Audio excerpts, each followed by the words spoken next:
back. Rocking the face paint again, if you can see. Here to tell you why you all should be watching The Tribe. We are living in a time of existential fragmentation. As social, political, and ideological divisions widen, many people are struggling to find a coherent sense of meaning. What cognitive scientist John Vervaeke calls the meaning crisis has accelerated, with individuals grasping at whatever belief systems offer a sense of identity and control, even if those beliefs are hollow or extreme. This is what makes The Tribe more relevant than ever. Though often overlooked as a post-apocalyptic teen drama, this series serves as a powerful ontological case study showing what happens when a generation is forced to rebuild civilization in the absence of established meaning structures. With all the adults gone, the children left behind must navigate an ideological battleground where different factions attempt to impose order in a chaotic world. Each of these factions represents a distinct trauma response to existential collapse. The locos, anarcho-nihilism, the belief that only chaos is real and that power belongs to those who can take it. The chosen, totalitarian nihilism, the embrace of authoritarianism and religious fervor to impose order onto meaninglessness. The Zootist, religious cargo cults, a desperate attempt to restore a lost path through blind faith and mysticism. The Technos, transhumanist rational egoism, a belief that technology and control can solve the human condition.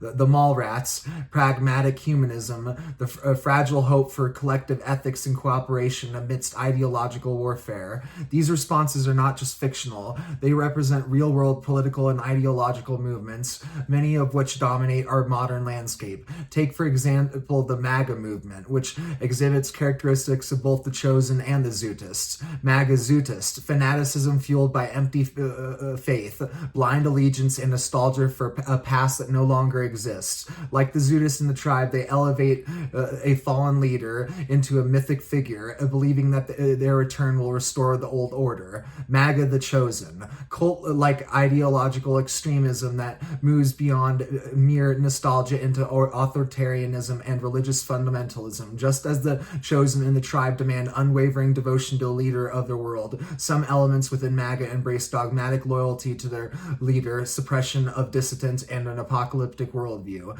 But MAGA is just one example. The broader culture war of today mirrors The Tribe in how ideological factions compete not for truth, but for dominance and control. And I just thought of another example just when I was reading this, and that's freaking Elon Musk and his freaking cult of tech bros. They are the technos, transhumanist rational egoism, a belief that technology and control, the belief that technology and control can solve the human condition. That's them, down to a fucking nutshell, It's freaking crazy. So let's keep going on with this. So the meaning crisis and social fracturing. John Vervaeke argues that modern society has undergone a severance from the wisdom traditions and practices that once provided existential grounding. Religion, philosophy, and shared narratives have broken down, leaving people lost in an ideological free-for-all, while social status has become the new god. This manifests in several ways. Social media weaponizes identity. People define themselves by performative beliefs, reinforcing tribalism rather than authentic self-exploration. Political movements become quasi-religious. Ideological purity tests replace nuanced debate, turning entire groups into either saints or sinners. Technology accelerates existential numbness. Endless entertainment and distraction provide a temporary escape from the void rather than offering real solutions. In The Tribe, we see this play out through the technos, who attempt to solve existential despair through technocratic control. This mirrors how big tech and AI driven social structures shape our reality today, often prioritizing data, power, and optimization over human connection. That sort of ties in with what I was just saying, doesn't it?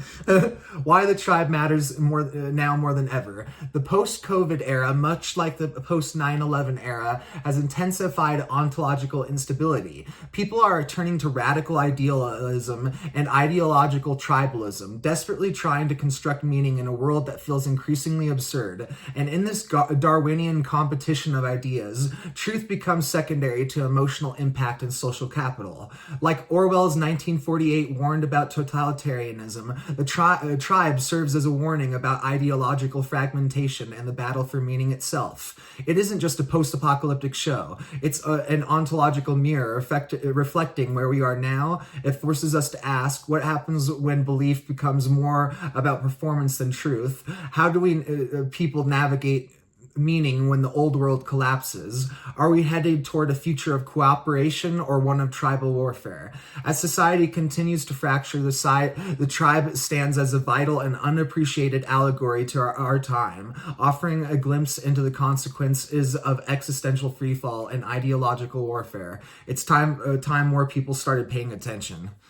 This is what I'm talking about, people. Like, this is crazy, man. Since I found my ontology, I'm finding more and more things where I'm almost finished the Bible, and I keep laughing because I'm going like, I keep comparing everything to the Bible, and I keep going like, damn, this is sort of right, man. This is all fractal and like talks about bigger pictures that many people don't get, but when you read it, like certain, like, damn, this is like some big stuff. This is living text, like relevant throughout eras. Like, this is important stuff, you know. This is the whole, you know, history repeats itself. You know, how we need to look back into our past, humble ourselves, you know, without bias, and you know, how try to figure out how to prevent these freaking problems from happening again. So this is where this show has just tripped me the hell out, you know, because it's a soapy sci-fi teen drama,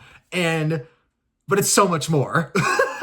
So anyway, I just wanted to share that with you. So anyway, doing my sign out. Peace and victory. Signing out.